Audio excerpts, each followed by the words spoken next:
The corridor at St. Mary's Hospital erupted into chaos. Nurses froze where they stood. Patients stared, wide-eyed. Security reached for their radios. Because a Mafia boss had just charged through the automatic doors. His coat was soaked through with rainwater, and his eyes burned with something more dangerous than rage. He wasn't there for money. He wasn't there for revenge. He was there for a woman. And a little girl. The woman lay on a gurney. Her face was badly swollen. One arm was broken at an unnatural angle. Her expensive evening dress was stained with blood. Beside her, an 8-year-old girl sat curled up on a chair, barefoot, clutching a stuffed rabbit tight against her chest. Her face was pale, silent, terrified. Behind them, the husband in a flawless suit was sweating, his mouth stretched into a smile, performing as if nothing had happened. "My wife fell down the stairs," he said quickly. "The kid ran after her, and she fell too. Just an accident." "And is all of it?" The Mafia boss didn't answer. He stepped up to the gurney and looked down at the woman's bruised face, and his heart stopped for a beat. Even though he knew he was coming for her, seeing Sophia in this state shattered and unrecognizable tore his soul apart. The girl who had left him to marry a better man. He knelt in front of the little girl and gently lifted her chin. That was when he saw it. Finger-shaped bruises around her neck. The entire room went dead quiet. Every doctor, every nurse, every security guard. Because the man who had ended lives without blinking was trembling now, from the effort of holding himself back. He stood up. Slowly, his gaze drilled straight into the husband. And in that moment, everyone in the hospital realized this wasn't a criminal walking in. This was a storm. Stay with me to the end of the story. Because what the Mafia boss did next didn't just save the woman he once loved and her daughter. It exposed the darkest secret of the most powerful family in the city. And it proved that sometimes, love never really dies. It just waits for the right moment to ignite. If you like stories that reach straight into the heart like this one, please hit like to support me. Don't forget to subscribe and turn on notifications so you don't miss the next videos. Now then, let's begin. 2 hours earlier, Gabriel Russo was sitting in his private office behind his Italian restaurant. Outside, the rain was pouring down in sheets. Inside, he quietly went over the numbers in the ledgers, checking each line of income and expense from the empire he had built over 15 years. Marco Benedetti was out at the bar, sipping a glass of whiskey and making small talk with Leo and Dante. A normal night, a night like any other, until Gabriel's phone buzzed. An unfamiliar number. He was about to ignore it, but something made him pick up. The woman's voice on the other end was trembling, rough and thick, as if she'd been crying for a long time. "Mr. Russo? My name is Rosa Martinez. You might not remember me, but I met you at the St. Augustine orphanage 10 years ago. You came to make a charity donation." Gabriel said nothing. He remembered. He remembered that place very clearly. He remembered every flaking red brick. He remembered the laughter of the orphaned children. And he remembered an 18-year-old girl with eyes bright as stars, brown hair tied back in a ponytail, and a smile that could light up an entire room. "Sophia, I'm listening," Gabriel said, his voice dropping lower. Rosa drew in a deep breath and continued. "I'm a nurse at St. Mary's Hospital. Tonight I'm on shift, and we have a patient brought into the emergency room. A woman with a broken arm, cracked ribs, and a face so bruised you can't recognize her. Beside her is an 8-year-old girl with bruises on her neck." Gabriel didn't speak, but his fingers tightened hard around the phone. "The husband says she fell down the stairs. Says the little girl fell after her too. But I've been doing this for 20 years, Mr. Russo. I know what injuries from a fall look like, and I know what injuries from being beaten look like." Rosa paused, her voice catching. "That woman is Sophia Mitchell, the orphan I've cared for since she was 5 years old. The girl I've loved like my own daughter." The room seemed to freeze. Gabriel couldn't breathe. Sophia, the name he had tried to bury for 10 years. The name that had kept him awake through countless nights. The name he thought he'd forgotten, but had never truly been able to let go of. "She married a lawyer named Bradley Hartwell 9 years ago," Rosa went on. "I lost contact with Sophia after the wedding. He isolated her from everyone. I had no idea she was living in hell until tonight." Gabriel stood, crossed to the window, and stared out into the dense black rain. "Why are you calling me?" "Because he has connections. With the police, with the courts, even with the director of this hospital. Every time someone tried to help Sophia, he used his power to silence them." "I can't do anything. But you," Rosa hesitated. "You have a kind of power he can't touch." "I have." Gabriel turned back to his desk and pressed the button to call Marco into the room. "What's the hospital address?" 123 Maple Street. The emergency department. Mr. Russo, please hurry. He's demanding to take her home.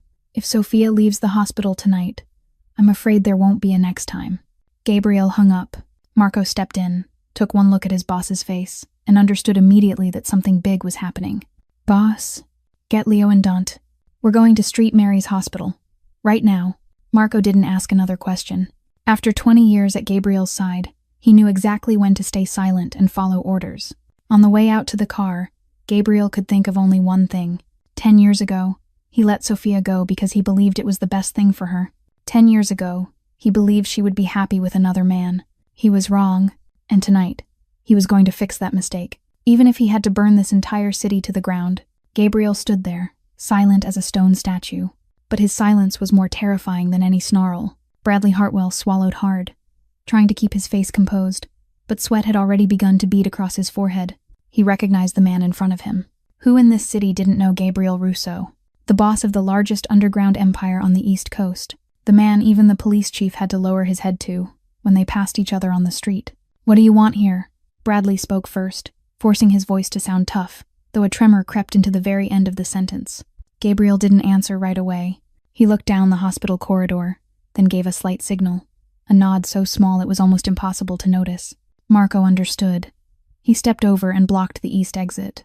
Leo moved toward the stairwell. Dante positioned himself in front of the elevator. Every way out was sealed in less than 10 seconds. Doctors and nurses lined the hallway, and no one dared move.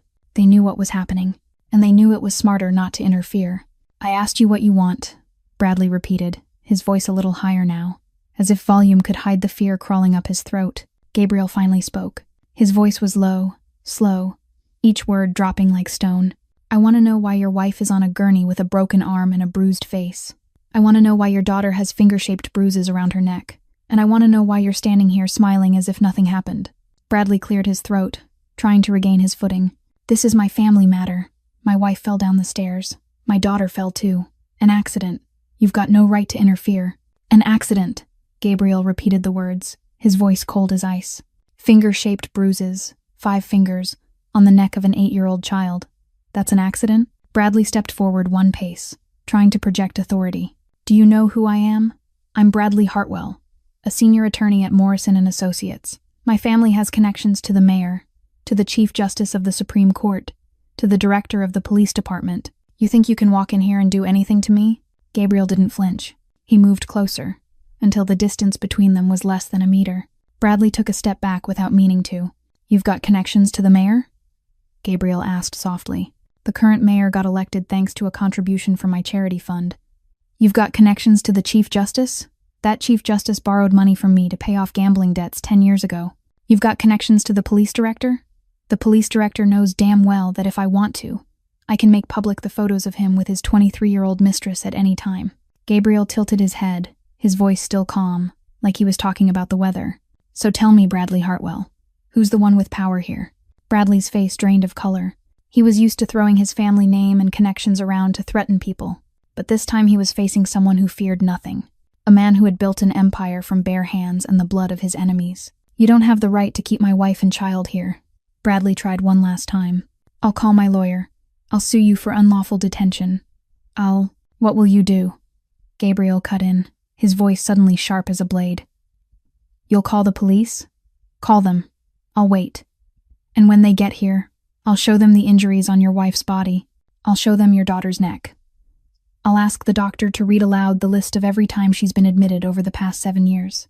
Gabriel stepped even closer, lowering his voice into a whisper that only Bradley could hear.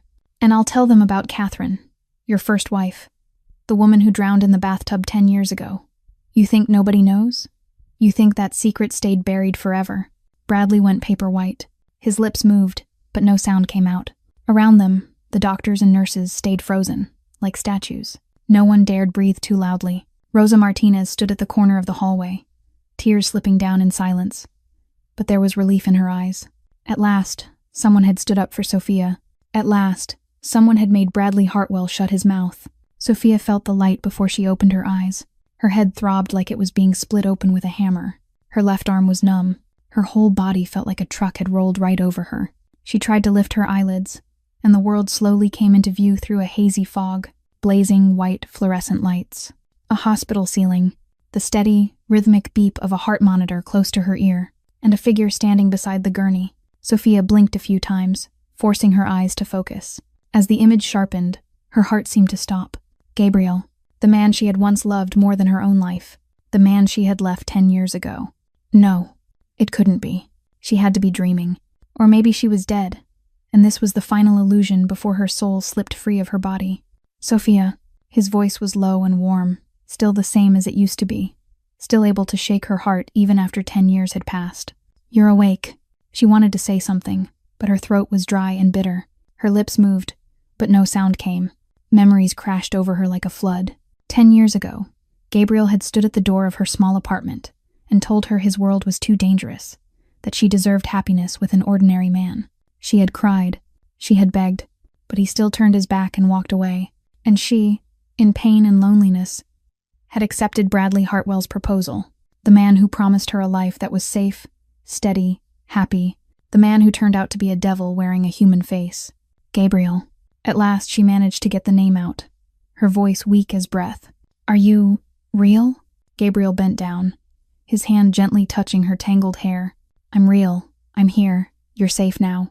Sophia's tears spilled over. She didn't know if she was crying from pain, from relief, or from the shame of letting this man see her in such a miserable state. Then she heard that voice. The voice she had heard every day for 9 years. The voice that made her shrink back on instinct. Sophia, you're awake? I was so worried about you. Bradley stepped closer, his face wearing a mask of fake concern. Let's go home. You need to rest. Sophia's body went rigid. Her heart pounded out of control. That familiar fear crawled up her spine, spreading into the tips of her fingers. She knew that look. Behind the false concern, rage was boiling. If she went home tonight, Bradley wouldn't stop at a broken arm. Mom, Emma's voice rang out, and the little girl ran to the gurney, clinging to Sophia's hand with small, trembling fingers. Mom, don't go home. Please. I'm scared. I don't want to go home with Dad. He'll hit you again. He'll hit me again. Emma's voice broke, tears streaming down her small, pale face. She hugged her stuffed rabbit tight, as if it was the only thing that could protect her.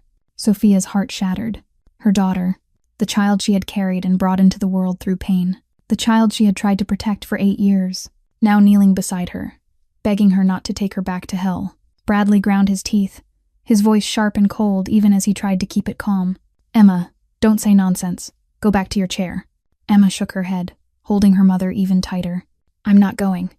I'm not going home anymore. Sophia looked at her daughter, then at Bradley, then at Gabriel. 10 years ago, she had made the wrong choice. She had chosen a false kind of safety instead of real love. She had believed the promises of a devil in disguise. Tonight, she wasn't going to make that mistake again. I'm not going home, Sophia said, weak but firm. I'm not going home with you. Bradley's eyes widened. What did you say? I said I'm not going, Sophia repeated, clearer this time. She squeezed Emma's hand, as if she was pouring strength into her. Emma and I aren't going with you. Not ever again. Gabriel turned to Emma. The little girl was still holding her mother tight, her wide eyes full of fear, but also glittering with a fragile thread of hope. He slowly sat down, lowering himself until he was at eye level with her. His voice was gentle, completely different from the sharp, icy coldness he'd shown Bradley minutes earlier. Emma, my name is Gabriel. I'm an old friend of your mom. Emma looked at him, blinking. She glanced toward Bradley, then back to Gabriel. Fear and hesitation were written all over her small face. Can you tell me what happened tonight? Gabriel asked softly. You don't have to be scared. I'm here. No one can hurt you anymore. Emma pressed the stuffed rabbit tighter against her chest. She looked at her mother, searching for permission. Sophia nodded, eyes red, her hand trembling as she stroked her daughter's hair. Emma drew in a deep breath. Then she began to speak. Her voice was small as a whisper, but in the dead silent corridor, every word rang out with a clarity that hurt. I wanted to call Nurse Rosa. I remember her number. Mom taught it to me a long time ago, and she told me if anything ever happened, I had to call Nurse Rosa. Tonight Dad came home from work, and Dad drank a lot. Dad started yelling at Mom because Mom's cooking didn't taste good. Then Dad hit Mom. Emma's voice shook, but she kept going. I was so scared. I ran up to my room and got the old phone.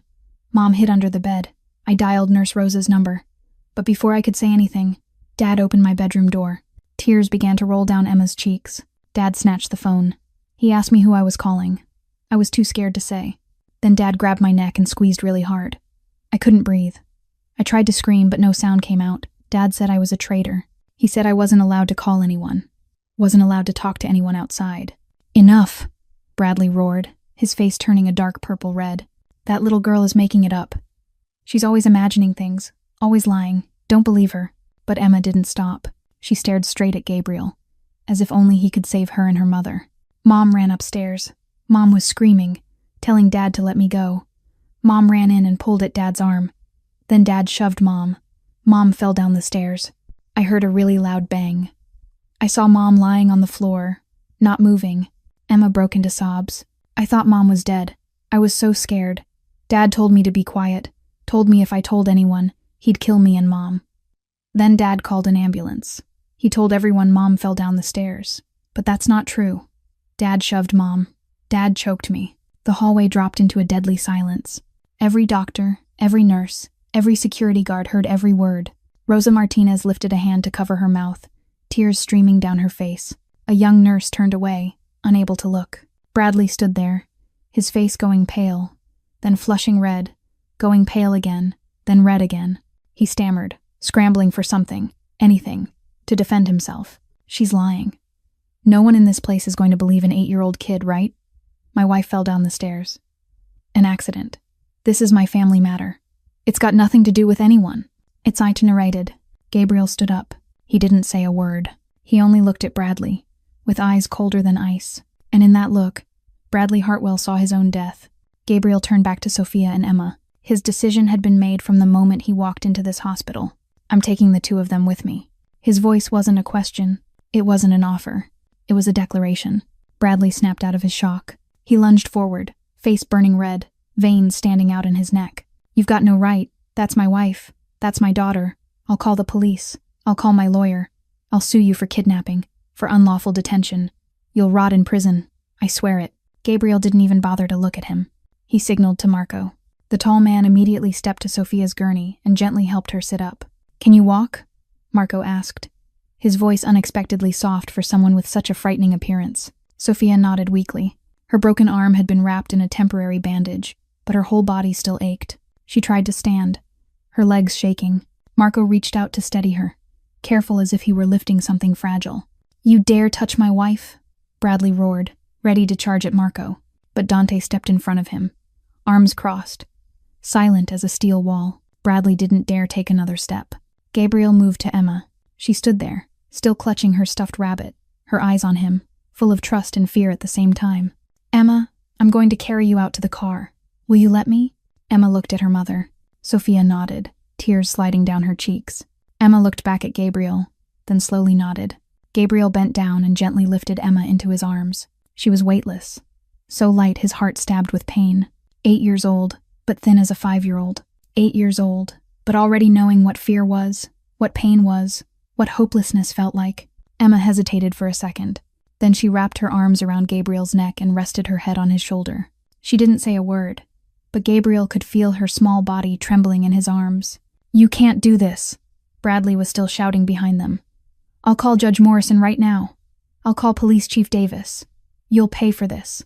All of you will pay for this. Our friend. Gabriel stopped and looked back at Bradley one last time. Go ahead. Call everyone you want.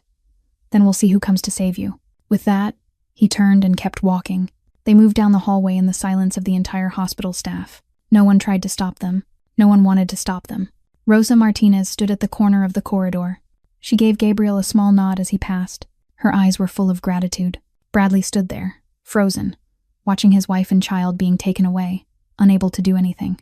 For the first time in his life, he tasted helplessness. For the first time, his power and his money meant nothing. Outside, the rain was still coming down in sheets. A sleek black SUV was parked right in front of the emergency entrance, headlights on, engine running. Leo opened the door, and Gabriel gently set Emma into the back seat. Marco helped Sophia into the seat beside her daughter. She wrapped both arms around Emma at once, as if she were afraid someone might rip the child from her hands. Gabriel climbed into the front seat. Take us to the penthouse, he said, short and final. The SUV pulled away, leaving the hospital behind, leaving Bradley Hartwell standing rigid behind the glass doors. Sophia looked out through the window, watching the hospital fade into the curtain of rain. Then she looked down at Emma, curled up in her arms. Then she looked at Gabriel in the front seat, his back straight, steady as a mountain. And for the first time in 7 years, Sophia let herself breathe.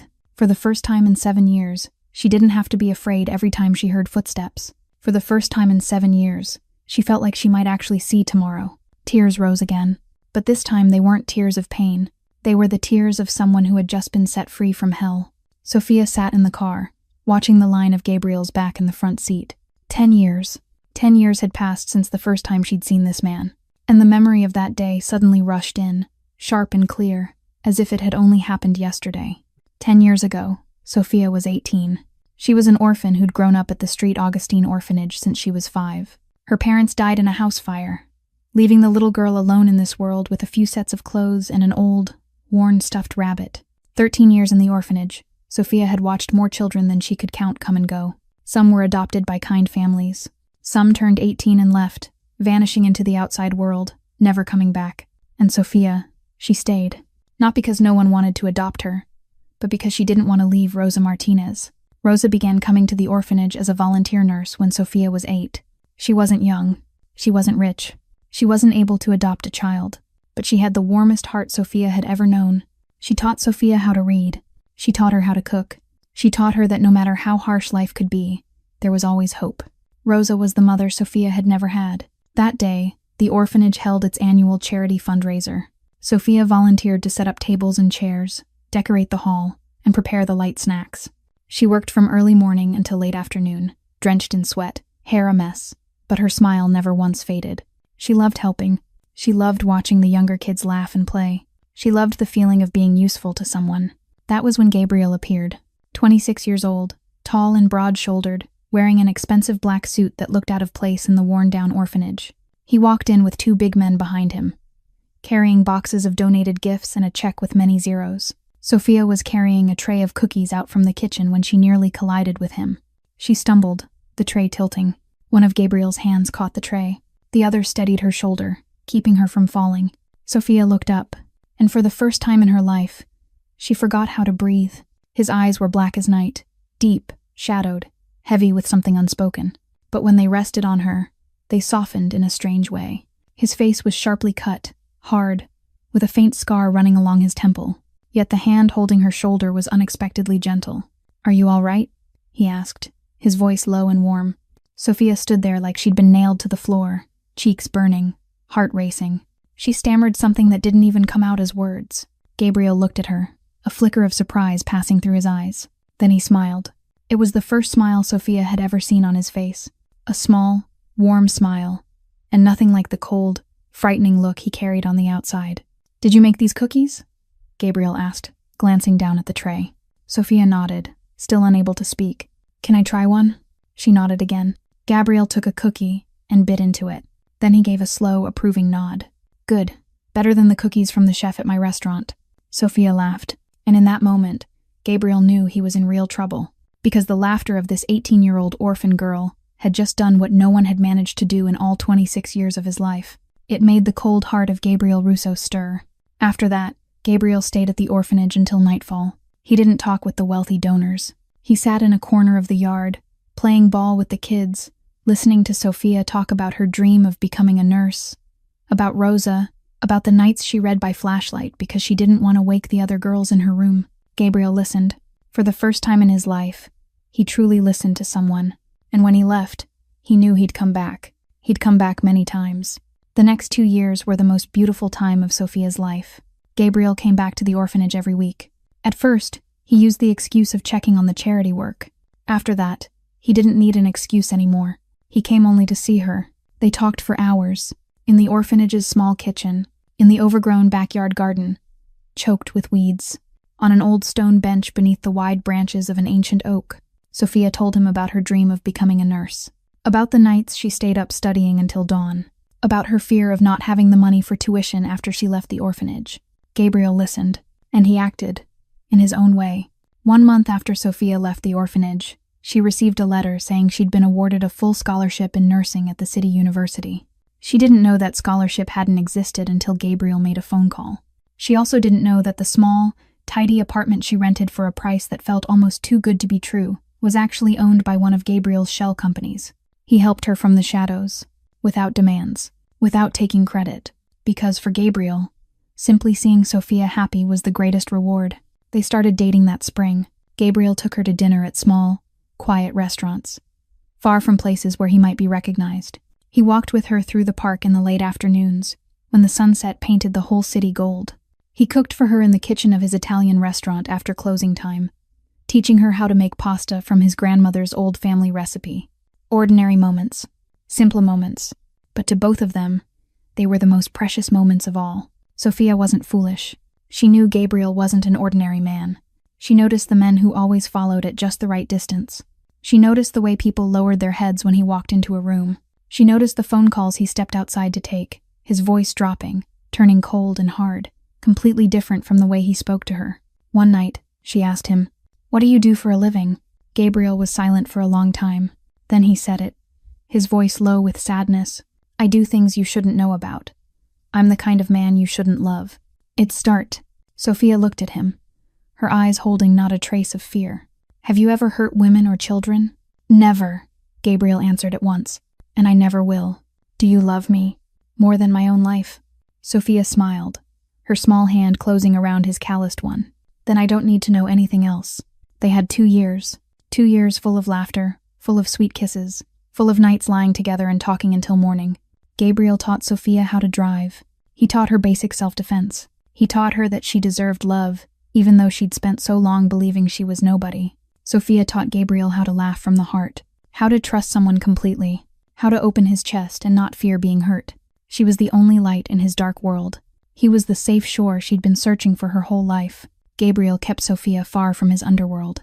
She never met his business partners. She never went to his meetings. She never learned about the ruthless decisions he had to make to protect his empire. He wanted to keep her bright, pure, untouched by his world. But Gabriel didn't know that the very secrecy meant to protect her would be what made him lose her. He didn't know that one day, his world would come crashing in, breaking everything they'd built. And he didn't know that letting Sophia go would become the greatest mistake of his life. Bradley Hartwell entered Sophia's life in the fall of the year she turned 20. He came into the hospital where she was doing her clinical training, lying in a VIP room with a broken arm after a minor car accident. 32 years old, handsome, wealthy, the son of one of the most prestigious families in the city. He saw Sophia in her trainee uniform, brown hair neatly tied back, her warm smile as she cared for patients, and he decided he had to have her. Bradley pursued Sophia like a storm, roses delivered to the hospital every day, lunches where he appeared without warning, sweet flirtation, and promises of a perfect future. Sophia refused. She told him she already had a boyfriend. Bradley didn't back down. He was patient, polite. He played the role of a good friend, willing to wait. Sophia told Gabriel about this man. Gabriel didn't say anything, but inside him a vague unease began to grow. Bradley Hartwell could give Sophia everything Gabriel couldn't. A normal life, a safe future, a family that wouldn't be threatened by darkness. Then the gang war exploded. One night in November, Gabriel was ambushed as he left the restaurant. 4 gunmen, 2 black cars, and gunfire tearing the night apart. Marco and Dante fired back, dragged him into the car, and drove like mad through empty streets. Gabriel took 2 bullets, one in the shoulder, one grazing his ribs. When he woke up in the safe house, the first thing he thought about wasn't the enemies who'd ambushed him. It was Sophia. If she'd been with him that night, if she'd been sitting in that car, if a bullet had found her instead of him, Gabriel couldn't bear to finish the thought. 3 days later, with his wounds not even fully healed, he went to Sophia's apartment. She opened the door, saw him with his arm bandaged and his face drained pale, and she cried. She threw her arms around him, asking what had happened, why he hadn't called, why he'd disappeared for 3 days without a single message. Gabriel held her, breathed in the scent of her hair, and he knew what he had to do. "Sophia, I can't keep doing this." She lifted her face to him, eyes full of worry. "What are you saying?" "My world is too dangerous. I can't protect you. I can't give you the life you deserve. I don't need you to protect me. I just need to be with you. It's not well." "And what if you die because you're with me?" Gabriel asked, his voice catching. "What if one day they find you, use you to threaten me? What if you're taken, tortured, killed, just because you love me?" Sophia shook her head, tears pouring down. "What are you saying? I don't understand." We can get through anything together." "No, Sophia, not everything." Gabriel took her shoulders and looked deep into her eyes. "I love you. I love you more than anything in this world. And because I love you, I have to let you go." "Gabriel, please don't do this," Sophia begged, her hands gripping his coat. "I don't want anyone else. I only want you. Bradley Hartwell can give you a good life. Safe, normal. He loves you. He'll protect you in a way I can't. I don't love him. You'll learn to. With time. When you have a family, children, a future, you'll forget me." Gabriel let go of her shoulders and stepped back. Every step he took away from her felt like a knife driven into his own heart. "Live a happy life, Sophia. That's all I want." He turned and walked away. Behind him, Sophia sank to the floor, sobbing. She called his name, begged him to come back, but Gabriel didn't turn around, because he knew if he looked at her even one more time, he wouldn't be strong enough to leave. 1 month later, Sophia accepted Bradley Hartwell's proposal. She thought Gabriel didn't want her anymore. She thought maybe he was right. Maybe she should find a normal life. She thought Bradley, with his warm smile and his sweet promises, would give her the happiness Gabriel couldn't. She was wrong. Completely wrong. And Gabriel, the man who sacrificed his love so she could be safe, had no idea he had just pushed her into the hands of the devil. Sophia and Bradley Hartwell's wedding was the biggest society event of that year. 400 guests, every last one of them among the most powerful faces in the city. A wedding dress custom ordered from Paris, a 5-carat diamond ring, a reception held in the most luxurious 5-star hotel. Sophia stood in the middle of all that extravagance, smiling for the guests, accepting congratulations, receiving blessings.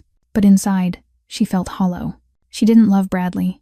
She loved Gabriel. But Gabriel had left her, and she thought maybe love wasn't everything. Maybe safety, stability, a future, those were what she needed. Bradley promised he would give her all of that. Sophia didn't know every promise he made was a lie. On their wedding night, they returned to the Hartwell family's large estate. Bradley closed the bedroom door, and the mask he'd worn for 2 years while pursuing Sophia finally fell away. "Take your clothes off," he said, his voice cold. Nothing like the gentleness he'd shown before. Sophia stared at him, confused. "Bradley, I'm exhausted. Today was so long. Can we—" "I said take your clothes off." Bradley stepped in, grabbed her chin, and squeezed hard enough to hurt. "You're my wife now. You belong to me. You do what I tell you." Sophia tried to pull his hand away. "Bradley, you're hurting me." The slap came out of nowhere. It hit so hard Sophia staggered and fell to the floor. Her cheek burned. Her ears rang. She lay there, dazed, unable to believe what had just happened. Bradley stood over her, looking down with eyes cold as ice. "Never talk back to me. Never refuse me. Never make me angry. Do you understand?" Sophia didn't answer. She was still trying to understand what was happening. Who was this man? This wasn't the Bradley she knew. This wasn't the man who'd held her hand gently, spoken sweet words, promised to love her for the rest of her life. Bradley bent down, grabbed her hair, and yanked her face up. "I asked if you understand." "Dudangery." "Why, yes," Sophia whispered, tears spilling over. "I understand." That was the beginning of hell. In the days that followed, Sophia slowly realized she'd stepped into a golden cage with no way out. Bradley controlled everything. Money, she wasn't allowed to keep a single cent. Her phone, he checked her messages and calls every day. Her clothes, he decided what she was allowed to wear.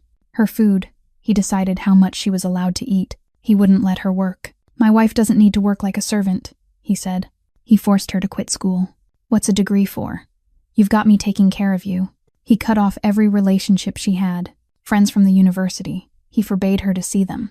Rosa Martinez, the woman who was like a second mother to her. He said Rosa was a bad person, not worth caring about. Little by little, Sophia was completely isolated from the outside world. She had only Bradley. Only the vast estate that felt cold instead of grand. Only long, silent days, and long, fearful nights. The violence didn't stop with the slap on the wedding night. Bradley hit her when her cooking didn't taste good.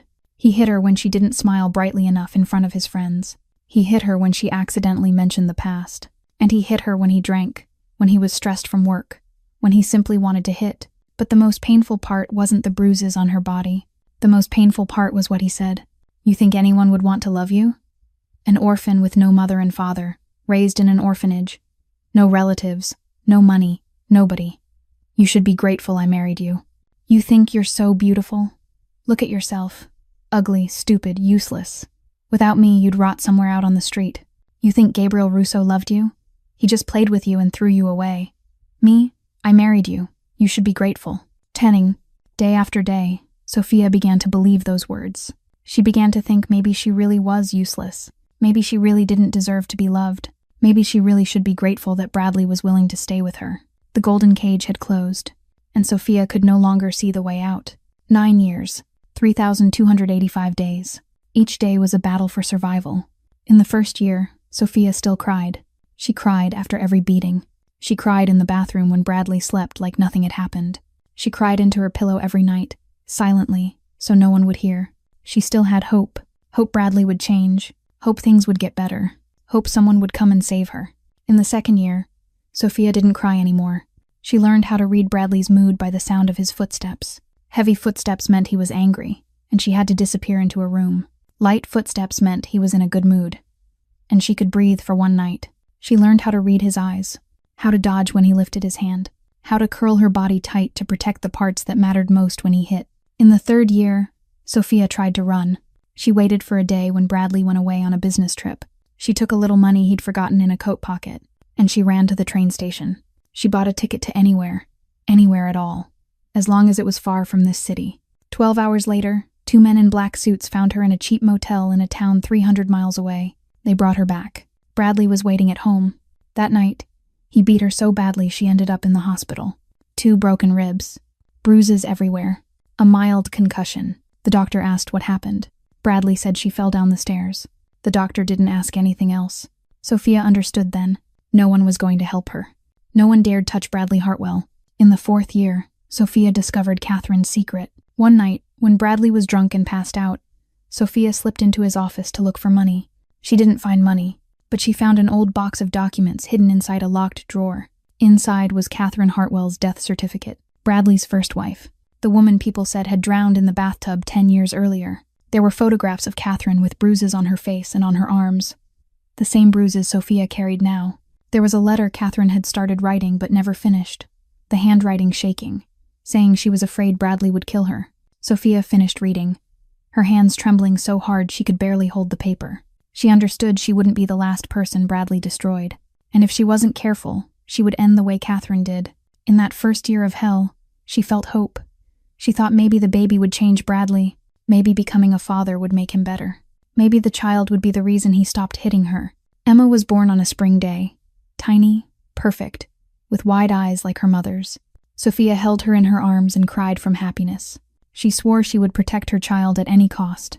She would give her the good life Sophia had never had. But Bradley didn't change. He only became worse. He was jealous of the attention Sophia gave Emma. He grew furious every time Emma cried and kept him from sleeping. He hit Sophia more often. Harder, more cruelly. In the 6th year and the 7th year, the darkness grew thicker and heavier. Bradley started turning toward Emma. At first, it was only yelling. Then it became ear-twisting, hard spanking. Then slaps when Emma spilled milk, kicks when Emma ran around and irritated him. Sophia did everything she could to protect her daughter. She took the beatings meant for Emma. She taught Emma to stay quiet, to be obedient, to hide in her room when Dad came home. She held her every night, singing lullabies with a voice gone hoarse, saying, "Mommy loves you. Mommy will protect you. Everything will be okay." But Sophia knew everything wouldn't be okay. She knew that one day, Bradley would hit Emma harder. That one day, he would kill them both. She had to find a way out.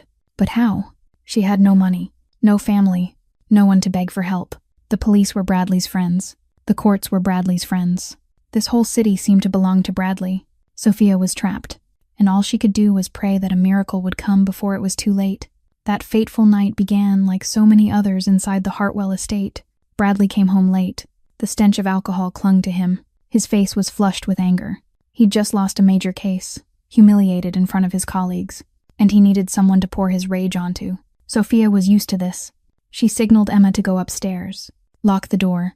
Don't come out, no matter what she heard. Emma obeyed, hugging her stuffed rabbit as she ran up the stairs. She knew when her father was dangerous. She'd learned that long before she'd even learned to read. Bradley began to scream at Sophia. Why was the rice cold? Why was the house a mess? Why didn't she know how to be a decent wife? Sophia stood still and took it, head lowered, not answering a single word. She knew talking back would only make it worse. The first punch landed in her stomach.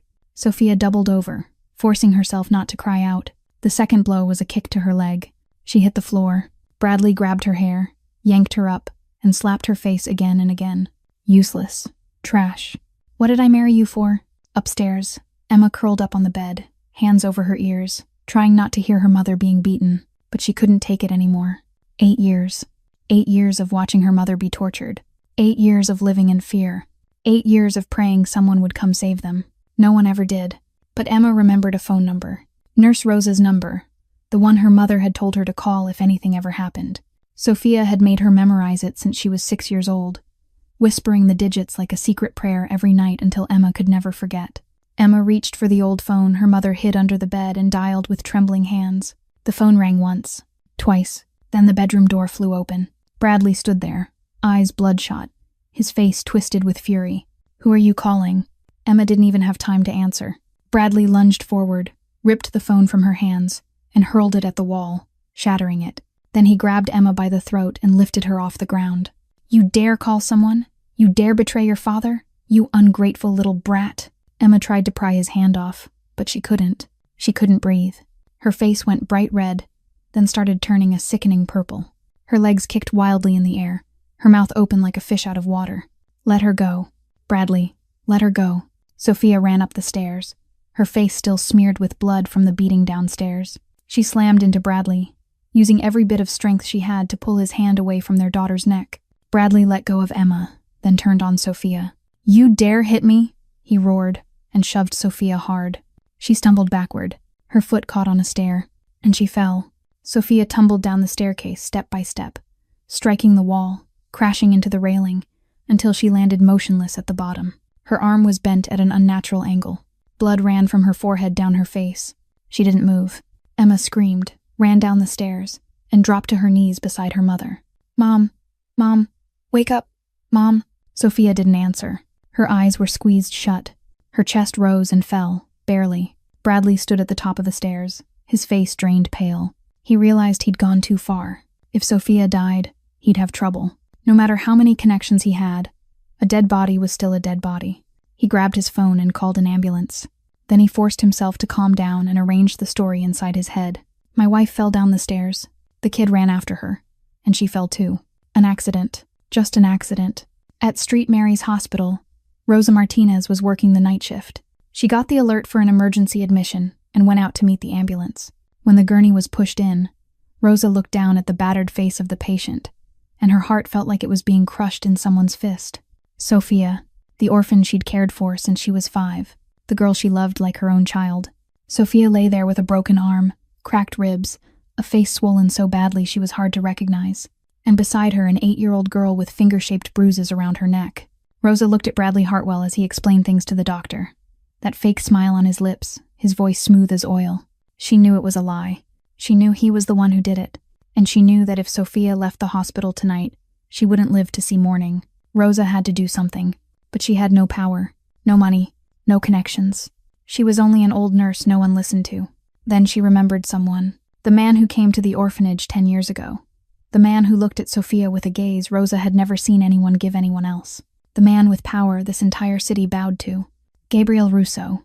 Rosa took out her phone and found the contact she'd kept saved for 10 years. The number she'd never dared to call. Tonight, she would call. For Sophia. For Emma. Because there was no other choice left.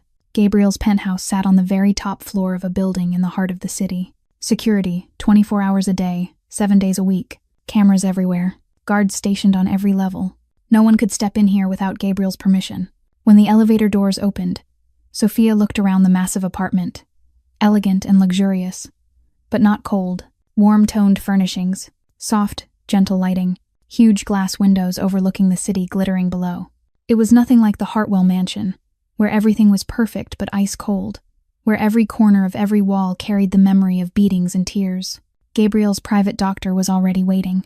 He was a middle-aged man with gentle hands and eyes that didn't ask too many questions. He examined Sophia's injuries carefully, rewrapped her broken arm the right way, treated the cut on her forehead, and gave her pain medication. Emma stayed at her mother's side through all of it, gripping Sophia's hand, refusing to let go for even a second. When the doctor left, a middle-aged woman appeared. Marco introduced her as Teresa, the housekeeper who'd worked for Gabriel for more than 15 years. Teresa looked at Emma with a sorrowful expression, then softly asked if she wanted something to eat.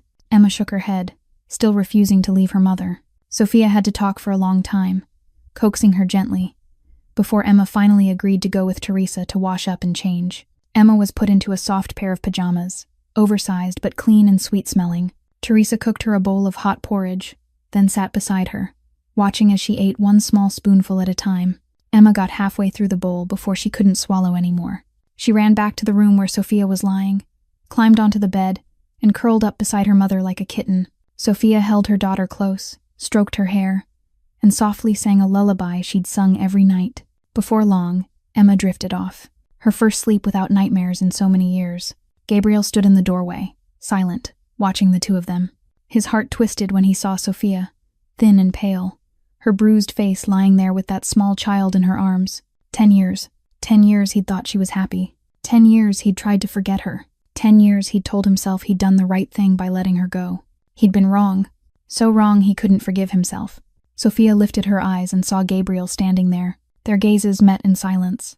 So many years apart, so much suffering, so much left unsaid, all of it gathered into that single moment. "I'm sorry." Sophia spoke first, her voice breaking. "I chose wrong. I left you for him. Don't." Gabriel stepped into the room and sat down in the chair beside the bed. "Don't apologize. You didn't do anything wrong. I'm the one who's to blame. I pushed you away. I thought letting you go would protect you. But I was wrong. I pushed you into the hands of a devil and never even knew it." Sophia's tears spilled over. "You didn't know. No one knew. Bradley's good at hiding it. In front of everyone, he's the perfect husband. Only me and Emma know his real face." "Why didn't you come looking for me?" Gabriel asked, pain in his voice. "Why didn't you call me? I would have come immediately. I would have taken you out of there." "I didn't dare," Sophia whispered. "I was afraid you didn't care about me anymore. I was afraid you'd refuse. And I was afraid if Bradley found out I contacted you, he would kill me and Emma." Gabriel bowed his head, both hands clenched into fists. If he hadn't let Sophia go 10 years ago, if he'd found a way to protect her and still keep her at his side, if he hadn't been so cowardly, giving up his love because he feared she'd be hurt, then she wouldn't have endured 7 years of hell. "I'm sorry," Gabriel said, his voice rough. "I'm sorry I wasn't there with you. I'm sorry I left you alone. From now on, I won't let anyone hurt you again. I promise." Sophia looked at him. Tears still fell, but in her eyes something shimmered, something she thought she'd lost a long time ago. Hope. The next morning, while Sophia and Emma were still asleep, Gabriel called an emergency meeting in his office. Marco, Leo, and Dante were all there. No one asked why they'd been summoned at 6 a.m. They knew that when Gabriel wore that expression, it meant something serious. Gabriel stood by the window, looking out at the city as it slowly woke beneath the sunrise. When he spoke, his voice was steel cold. "I want to know everything about Bradley Hartwell. From the day he was born to this very moment. Every secret, every sin, everything he's tried to hide. No limits on time, no limits on resources." Leo nodded. He was the group's information specialist, the kind of man who could find what even the FBI couldn't. "I'll start right now, boss." 48 hours later, Leo came back with a thick stack of files and a face gone pale. He set everything on Gabriel's desk, his voice catching as he reported. "Boss, what I found is worse than I ever imagined." Gabriel opened the first file. The medical records of Sophia Mitchell Hartwell. 23 hospital admissions over 7 years.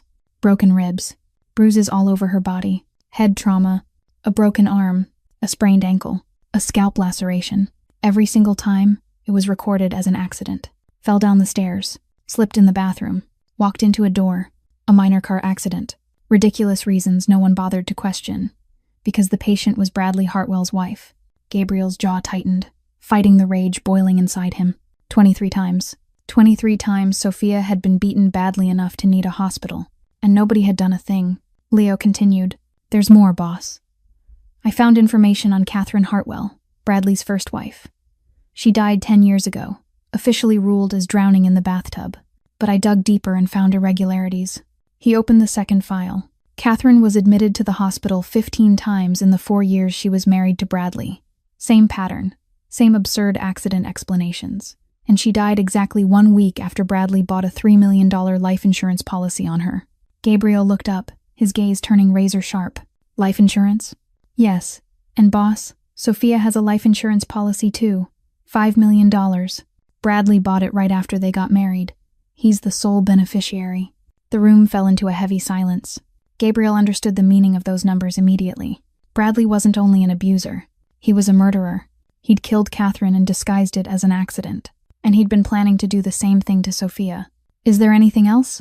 Gabriel asked, his voice frighteningly calm. There's someone who wants to meet you, boss. She contacted me this morning and said she has important information about Bradley Hartwell. She's a police detective. Marco frowned. A cop? Why would we trust a cop?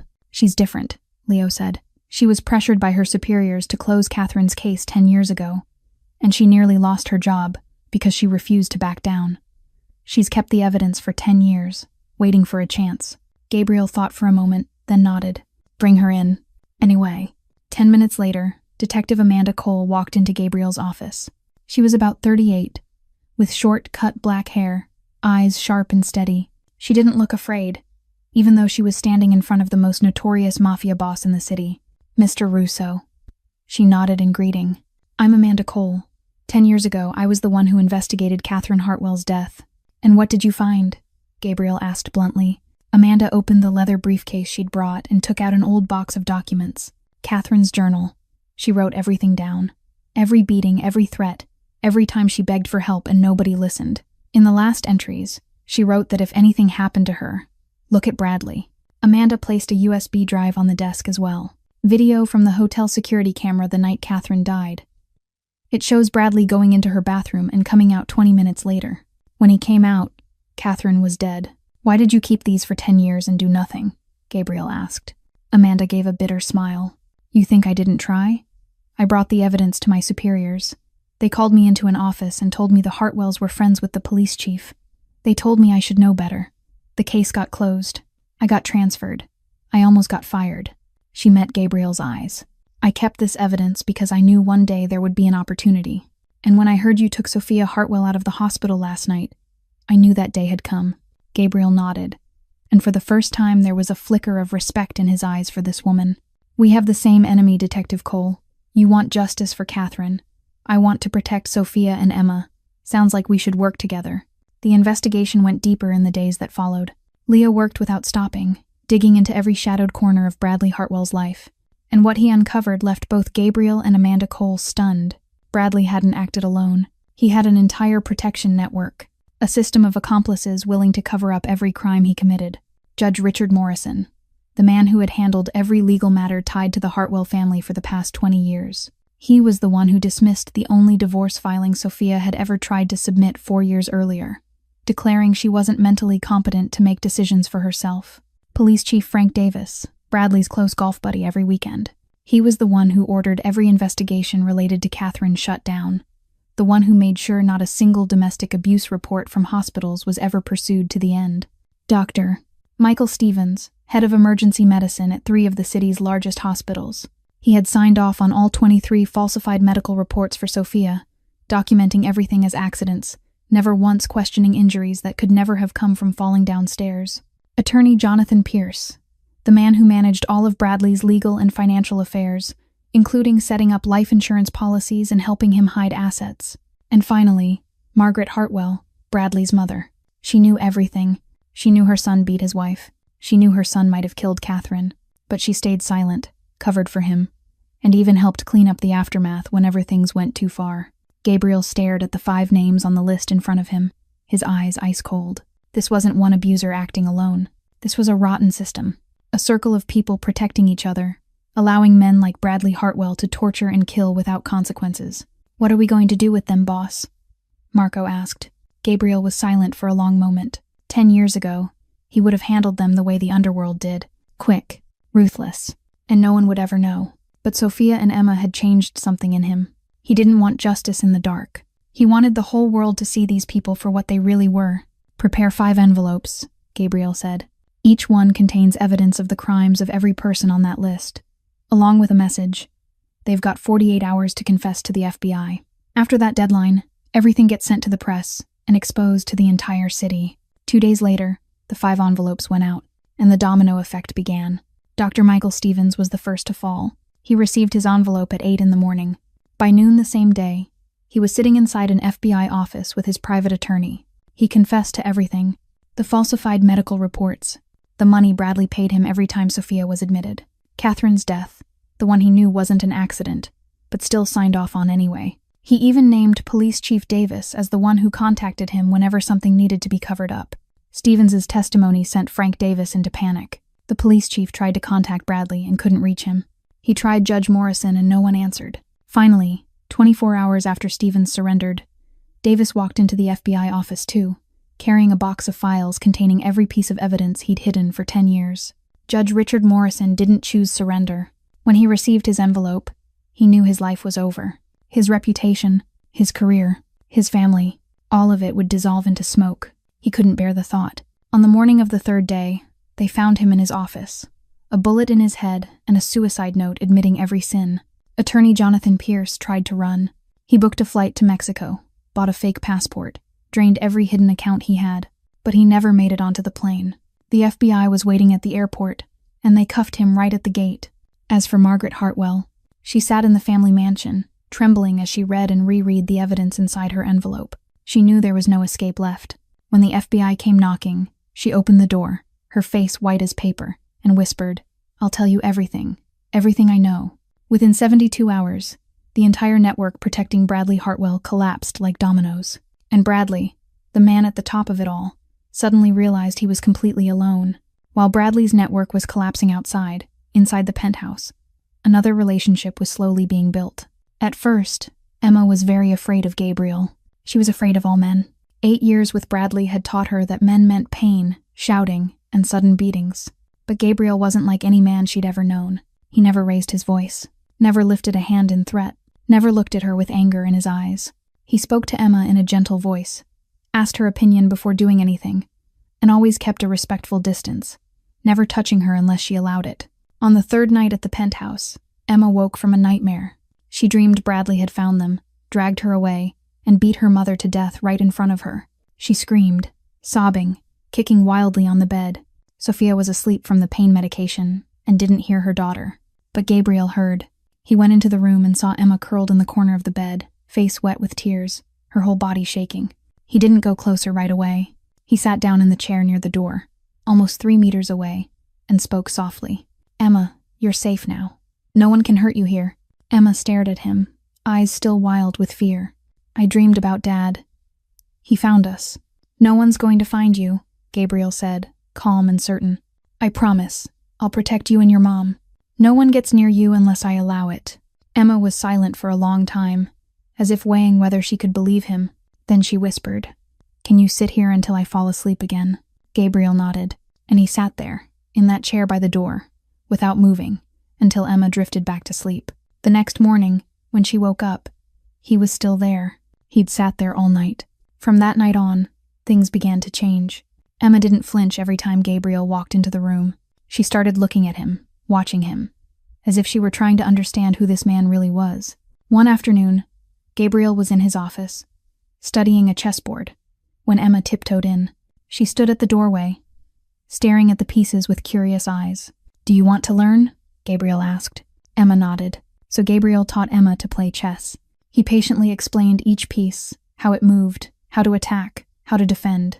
Emma learned quickly. She was smart, sharp-minded. She'd just never had anyone take the time to teach her anything. The next week, Gabriel took Emma to a bookstore. It was the first time in her life she'd ever been inside a real bookstore, the first time she'd been allowed to choose any book she wanted.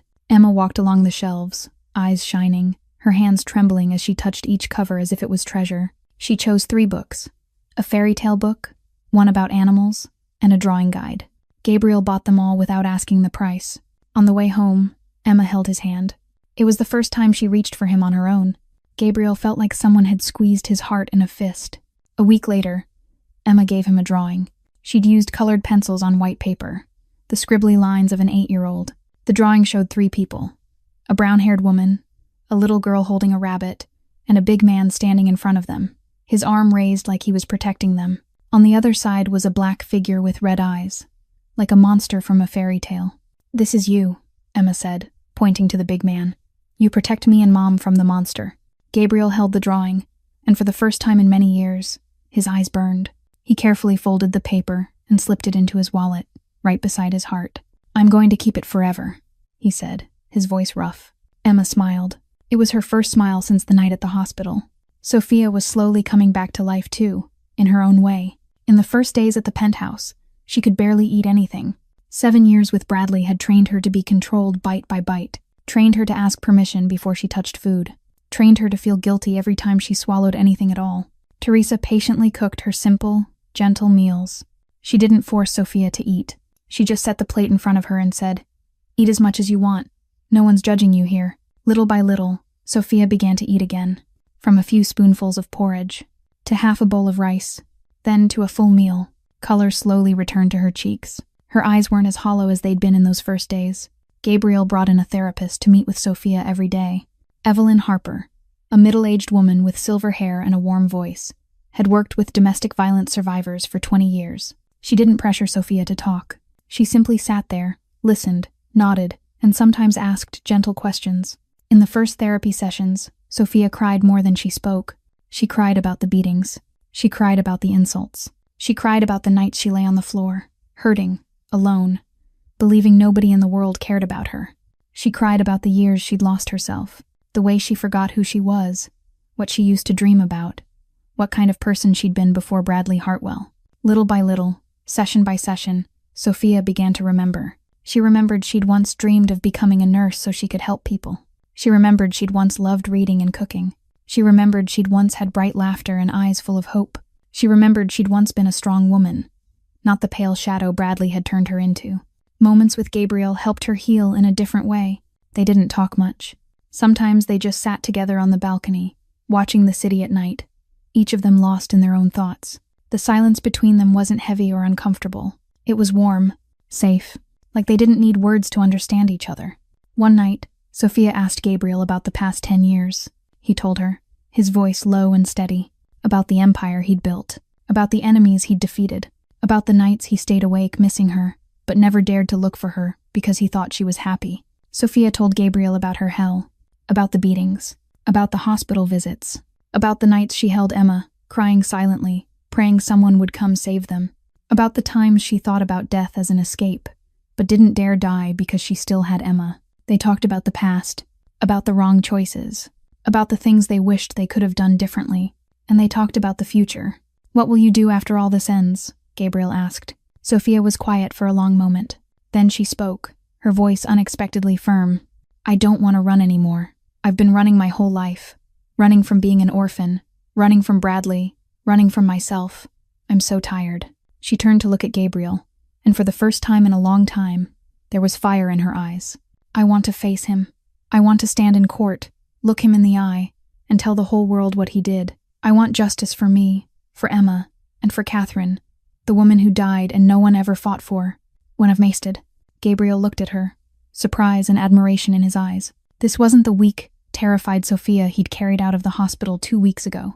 This was Sophia coming back to life, finding herself again, standing up from the ashes of 7 years of hell. "Are you sure?" he asked.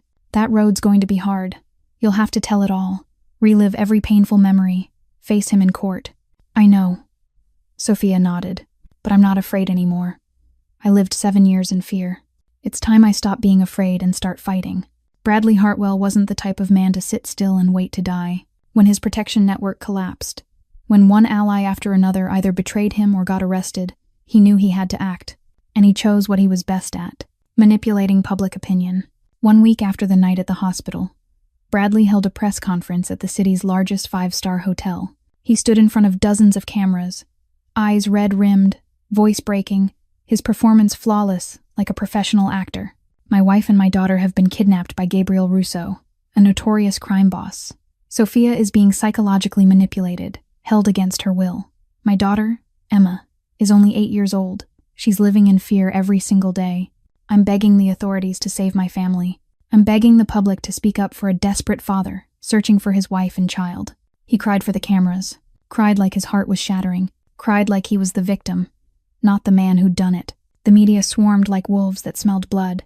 The story of a mafia boss kidnapping the wife and child of a high-society lawyer spread like wildfire. Newspapers ran Bradley's anguished face beside wedding photos of him and Sophia. News channels aired segments on Gabriel Russo, listing rumors of criminal activity, turning him into a villain in the eyes of the public. No one mentioned Sophia's 23 hospital visits.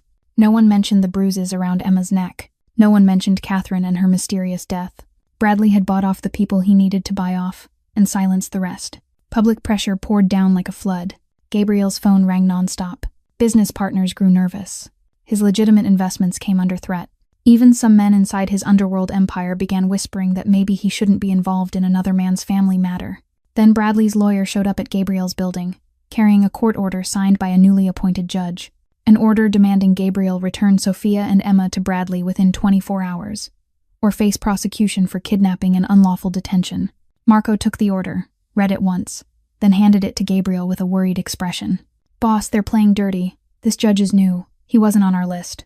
Gabriel stared at the paper, jaw clenched tight. He knew Bradley was trying to back him into a corner. If he complied, Sophia and Emma would be sent back to hell. If he refused, he'd become a criminal in the eyes of the law, and Bradley would have even more ammunition to attack him. Sophia knew what was happening. She read the news, heard the endless ringing phones, saw the tension on Gabriel's face even when he tried to hide it. That night, she found Gabriel in his office. "I'll go," she said, her voice trembling but firm. "I'll go out there and tell the press I'm here by choice, that no one kidnapped me. Then I'll go back to Bradley. That way you won't be dragged into this." Gabriel stood, moved in front of her, and gripped her shoulders. "Are you out of your mind? You think I'm going to let you go back to him? But you're in trouble because of me. Your empire's being threatened because of me. I don't want you paying a price for saving us." "Sophia," Gabriel looked straight into her eyes, his voice stern but gentle. "I lost you once. I'm not losing you again. I don't care about the empire. I don't care about public opinion. I don't care about anything except you and Emma. Do you understand?" Sophia looked at him, tears sliding down her cheeks. She nodded, unable to speak. Meanwhile, something strange began to happen. 24 hours before the court order deadline, Bradley Hartwell vanished. He didn't show up for any interviews. His phone went dead. His lawyer couldn't reach him. The Hartwell mansion sat silent, not a soul in sight. Leo reported to Gabriel, worry in his voice. "Boss, he's off the radar. We can't track where he is. Dis now less." Gabriel stood still. The instincts of a man who'd survived the underworld for decades warned him that something was wrong. Bradley wasn't the type to quit. If he disappeared, it wasn't because he surrendered. He disappeared because he was preparing something more brutal than everything that had come before. "Double security," Gabriel ordered. "Double the guards. No one goes in or out of this building without my permission. And find him. No matter what it takes, find out where he is." That night came faster than anyone predicted. Gabriel had just finished a meeting with Marco and Leo when the alarm blared. Not the alarm from the main entrance or the elevators. The alarm from the back fire escape and access point only people inside the building even knew about. Someone had gotten in. Gabriel drew his gun and signaled Marco and Leo to spread out. Dante was downstairs, guarding Sophia and Emma in the bedroom. He hit call on Dante, but no one answered. His heart dropped. He sprinted toward the bedroom, every step feeling like it stretched into a full century. When he shoved the door open, the blood in his veins turned to ice.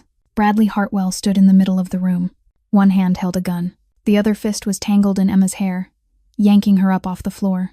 Dante lay on the ground, blood spilling from a wound on his head, but his eyes remained sharp as he waited for the perfect moment to strike. Sophia stood in the corner, face drained white, hands shaking as she lifted them in a pleading gesture. Bradley looked like a rabid animal. His eyes were bloodshot, his hair a mess, his clothes wrinkled and torn. He wasn't the polished attorney the world thought it knew. He was the real monster, finally showing his true face. "Don't move," Bradley roared when he saw Gabriel. "Take one more step and the kid dies." Gabriel froze, gun still in his hand, but he didn't dare raise it. Emma was crying, her little legs kicking wildly in the air, her hands clawing at Bradley's grip in her hair. "Bradley, let the girl go," Gabriel said, his voice terrifyingly calm even though a storm was ripping through him. "This is between you and me. Don't touch a child." Bradley laughed, a deranged sound that echoed off the walls. "Between you and me? No, Russo. This is about what belongs to me. Sophia's my wife. Emma's my daughter.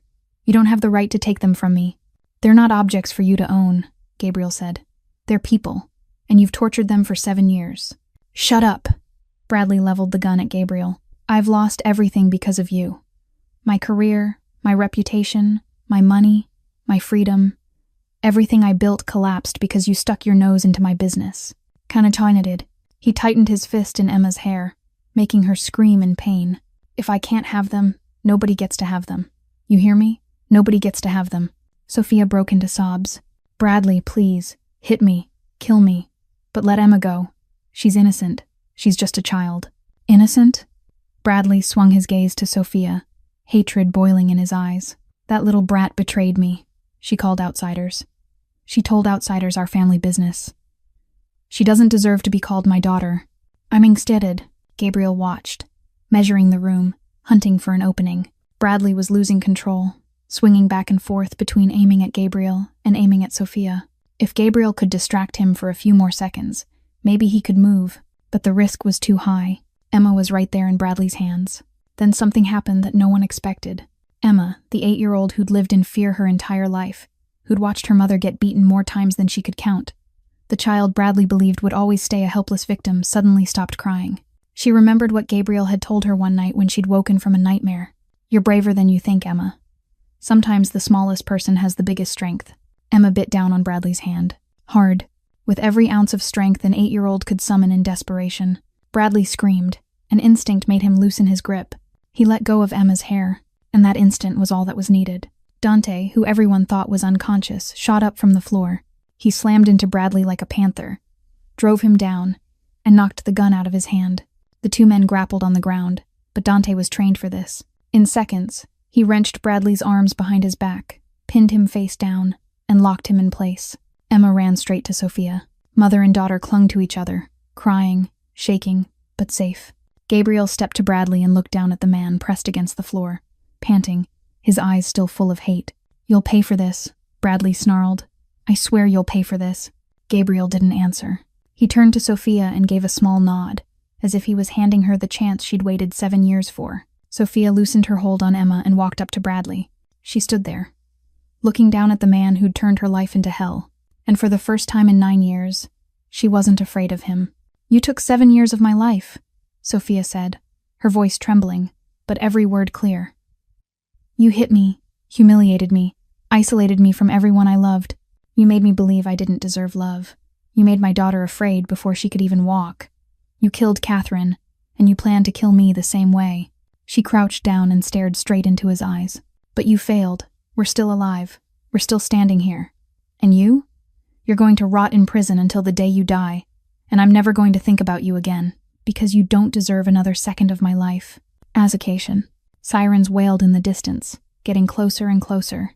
Amanda Cole had called the FBI the moment she got word Bradley had shown up. When the agents stormed the penthouse, they found Bradley Hartwell on the floor, hands cuffed behind his back, completely powerless.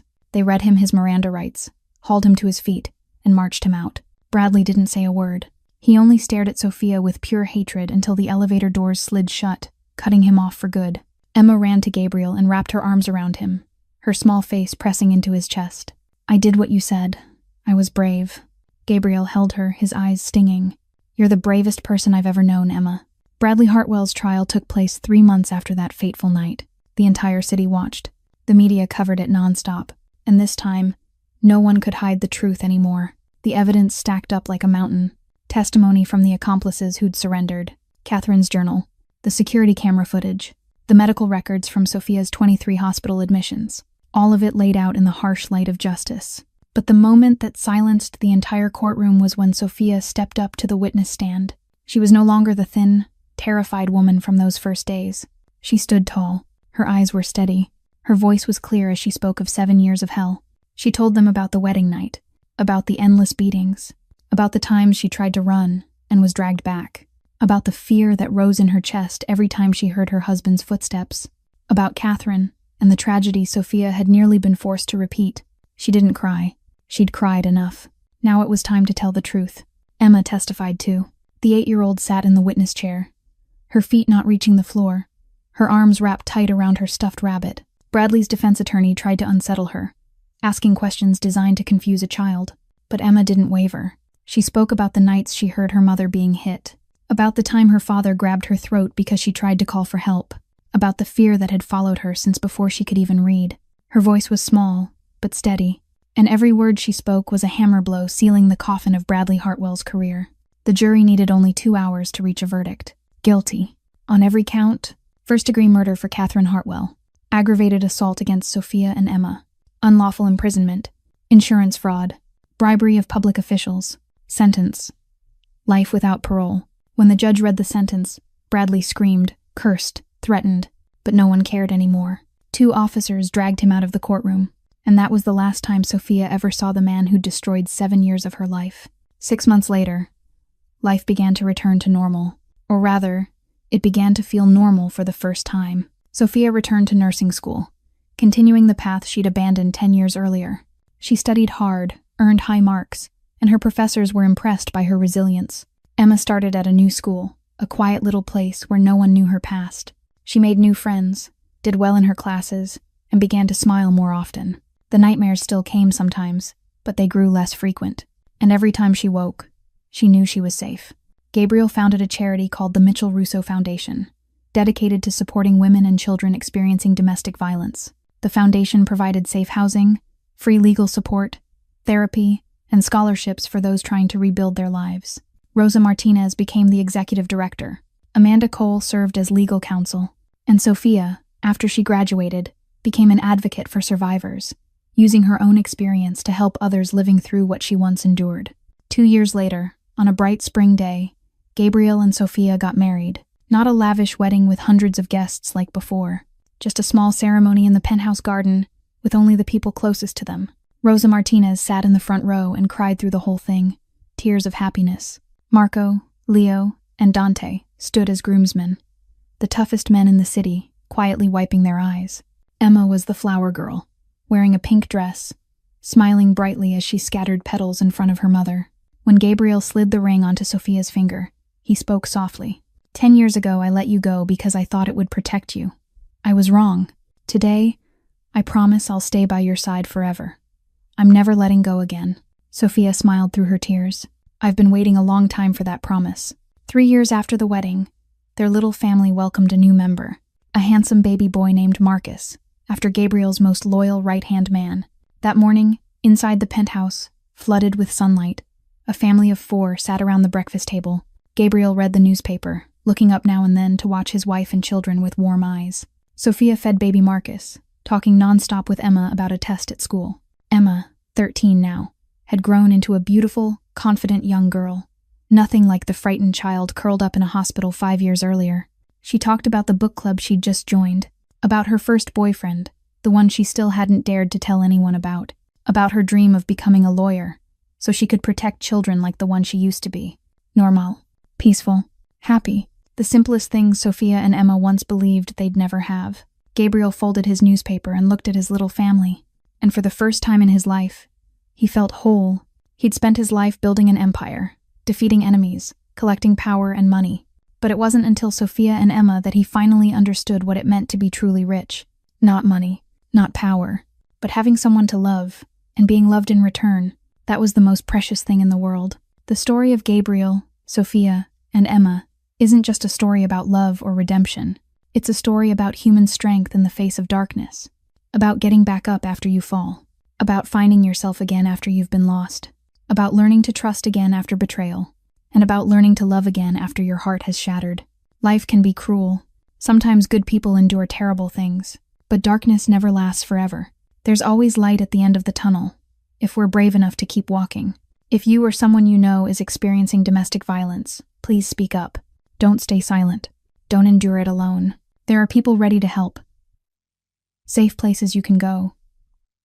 Arms ready to lift you back up. You deserve to be loved. You deserve to be safe. You deserve to be happy. That's where today's story ends. Thank you for staying with me to the very last moments. If this story touched your heart, please hit like, share the video with the people you love, and subscribe to our channel so you don't miss the next meaningful stories. How did this story make you feel? Did it remind you of anything in real life? Is there a lesson you'd like to share? Leave a comment below. We'd truly love to hear what's on your heart. Every comment is a huge encouragement for us to keep bringing you even better stories. Wishing everyone watching good health, a joyful life, and days filled with peace and happiness. Love yourself and the people around you, because sometimes a hand reached out at the right moment can change an entire life. Thank you so much. Goodbye, and I'll see you in the next video.